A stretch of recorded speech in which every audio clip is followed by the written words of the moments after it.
My name is Jason Simard, and I am the founder of Sims Coaching Systems. I'm here with my co-founder, Joe Moretti, and we're here on the 7-Figure Real Estate Podcast, the podcast you didn't know you even needed. Everyone, get your notepads out. Let's go. We're going to bring you value week over week, and we're actually going to be a lot of fun, and we hope to make you laugh out loud. Subscribe to our channel. Check the content out. If you're looking to take this to a whole nother level, we got you covered. Here we are, and we're back. Joe again. Moretti. Hey, listen, I'm in a pretty good mood right now. My Kansas City Chiefs won yesterday. Kind of bittersweet, and I'm going to tell you why. I have this thing that I do. I don't bet on my team. I bet against my team. I know that sounds really crazy. So I bet I bet a bunch of money on the Eagles yesterday. And the reason I do that is if my team loses, it doesn't hurt as bad. And if my team wins, I'm happy. So either way, I feel like it's not so bad. So you just never go all in. So I just don't go all in on my team.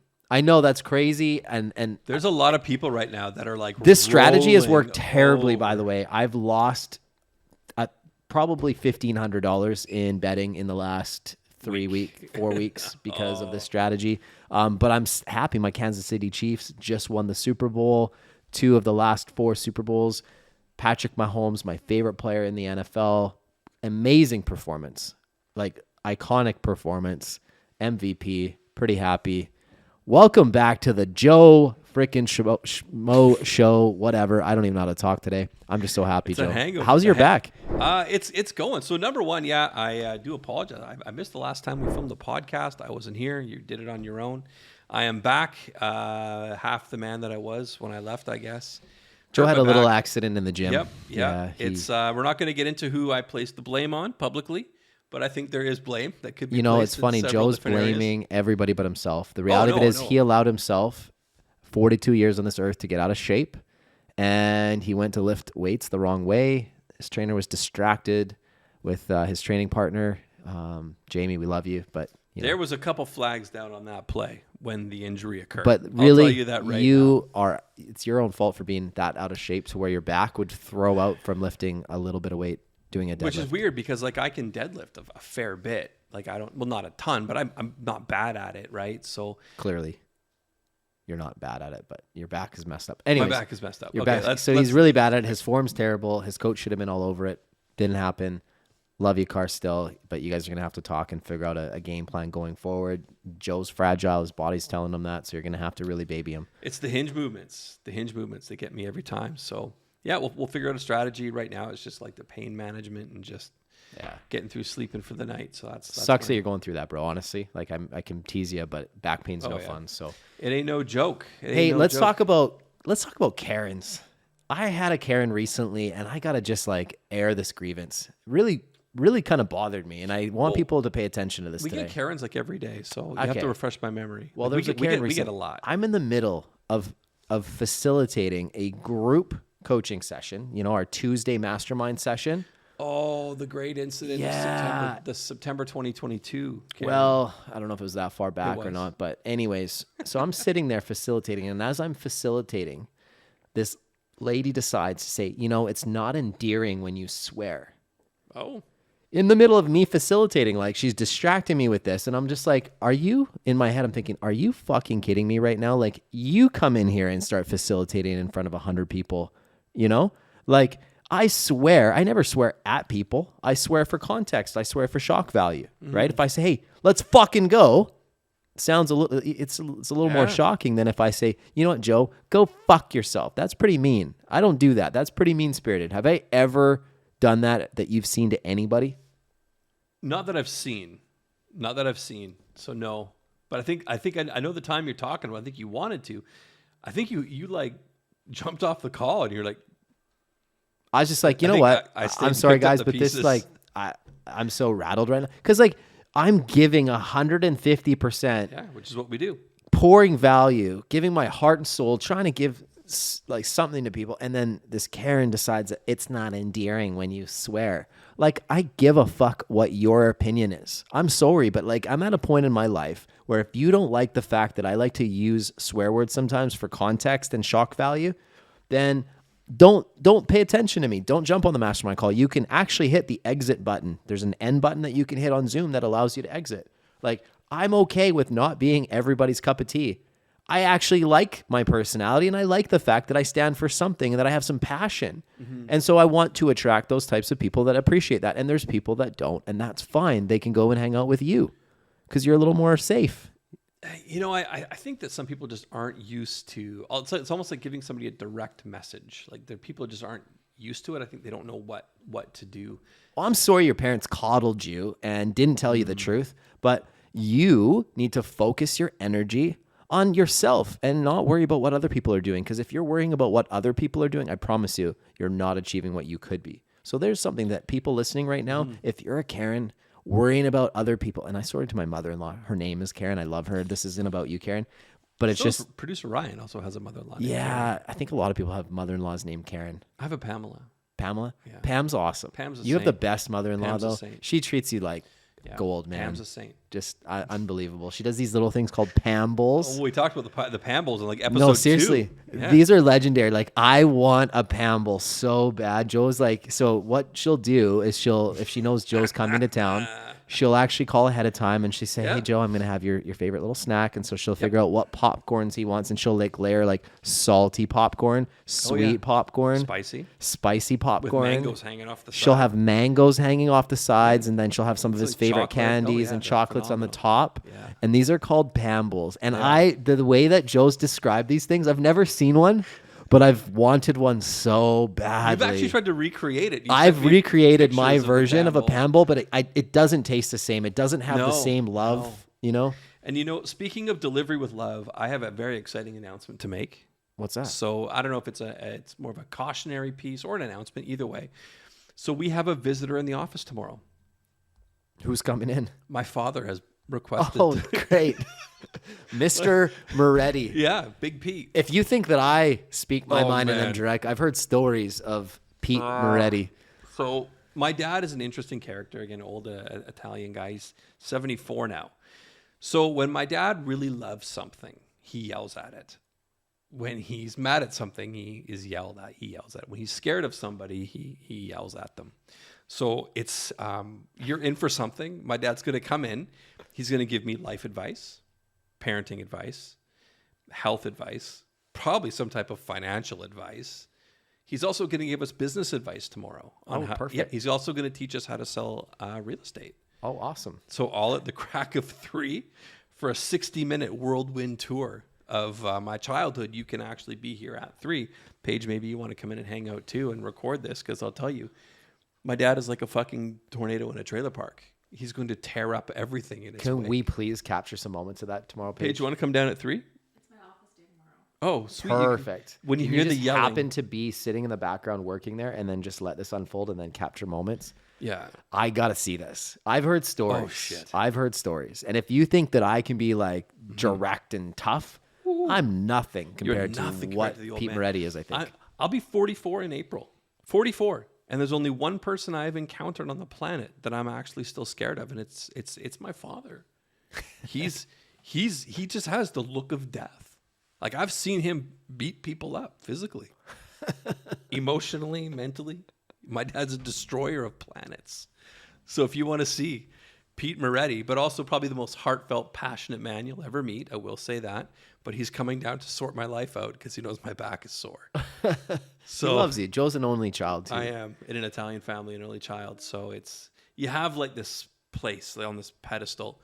So when something goes wrong, you just get yelled at until you get put back up. Right. And this back issue has dropped me down a peg. So my dad's going to yell at me until my back fixes itself. Right. Yeah, that's perfect. So he's going That's to yell awesome. at me. So, yeah. So let's talk some business. Let's talk man. a little shop. What are we seeing out there? We're seeing people are picking up. It's crazy. It's almost like interest rates are still high. Money's not as cheap as it was, but multiple offers. We're seeing multiple offers. Now it's a thing again. Yeah, Who'd have thought? not all markets, but definitely starting to see signs of multiple offers coming back. It's like I've been telling people, though, the demand that was there a year ago didn't just disappear. It froze, right? When interest rates start going up and people are unsure, they panic and they don't do anything. And so what's happened now is people are realizing, okay, like we're starting to find like that baseline now for where interest rates are at. It's not actually the end of the world. In a lot of places, prices corrected enough to offset it. So I think a lot of people are realizing that they can go in and buy homes at good value right now in comparison to where they were a year ago. I think we're going to enter a more normal market, but it seems like right now with inventory levels still being low, there seems to be more appetite out there. Things are starting to move. So that's an optimistic thing. And what we're noticing is our students who have been taking action and with consistency for the last 6 months, they're busy. They're putting a lot of deals together. And it's like I've been telling them, all you need to do is just stay disciplined and consistent. You're not always going to have motivation every day. But if you are disciplined and consistent and work with purpose, things are going to happen. And if the market just starts turning just a little bit like it is, you'll start popping off deals. And exactly what we said was happening.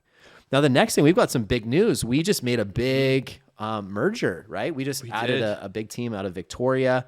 We've grown Sims Real Estate Group.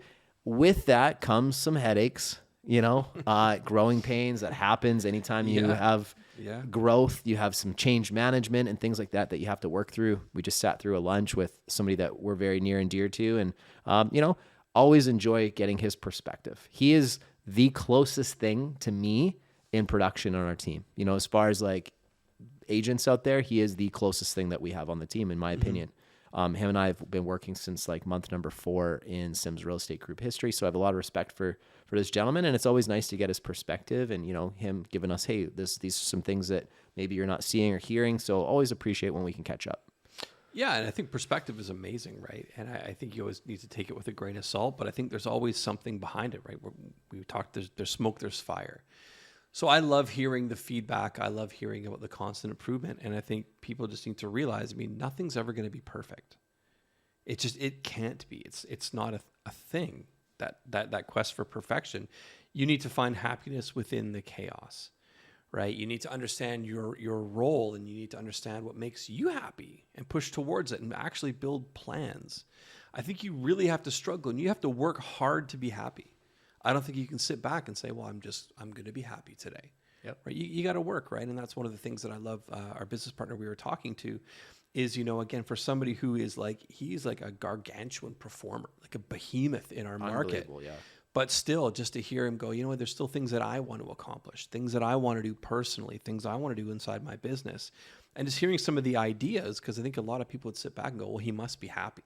His business must be perfect, but not understanding what goes into creating that business. So that's one thing I really like hearing about is hearing from a top producer what they could have done differently or the projects they're working on. That's what makes me excited. Well, and anybody listening too, I want you guys to know building a business isn't about perfection. It's never going to be perfect. If you have people that work within your business, there's going to be some dysfunctions. There's going to be times where you bump heads, don't see the world the same way. People take things the wrong way, misunderstand where you're at. It's okay. What you have to do is just work on communication, talk through it. It's like marriage. I love my wife, but do we always get along? Do we always see eye to eye on everything? No, we don't. And do we constantly have to remember to communicate and work through things? Yeah, we do. And if we don't communicate, it's like a small crack in a windshield. It can grow. And all of a sudden we find ourselves in not the best place. So it could be the same in your business. So if you're a leader and you're not in regular communication with your people and being open to hearing different perspectives and sometimes just listening. Yeah. And that's tough for me because, I'm a problem solver. Me too. I always feel like I take on all the problems. And when you have almost 30 people now in your organization and their families, it's a lot of weight to carry for one person. It can be. And if we sat there and I took on everybody's personal problems and put them into my own bucket, I'd be in a loony bin, to be honest. So it's how do you find that balance where you're, empathetic to what's going on with people, but not carrying their problems with you? And one of the things you said, when people bring problems, you push back a little bit. I do. Give an example of, for people listening right now, what they can do if they're getting problems brought to them and people are kind of using them as a dumping ground. How do you overcome that? Yeah, this is something I learned really, really on in leadership. And it's something that I will totally admit that I forget from time to time. And I need that constant reminder. People come to me with issues, let's just say, I'm just going to come up with something. Let's say client care or inside sales. Let's say there's a communication breakdown. A lead gets sent over. They don't know if they're pre-approved. They don't know if they're working with an agent. Maybe not all the questions have been asked, but it's something that's hot, it's ready, it goes over for further pre-qualification, goes over to an agent. Agent looks at the file and goes, well, I don't know what broker they're with. I don't, are they working with an agent? They start looking at everything that's gone wrong. So they pick up the phone and they go, hey, Joe, I just got this lead handed off. And, it's a junk lead. Well, client care this, client care that. And my first question is always, well, what have you done about it so far? Well, I'm calling you. I go, okay, talk to me about the conversation that happened before you came to me. Talk to me about the peer-to-peer coaching. Well, I haven't had that yet. Well, why don't you go have that, then come back? That's always my go-to. What have you done yourself to find solution before you've come to me?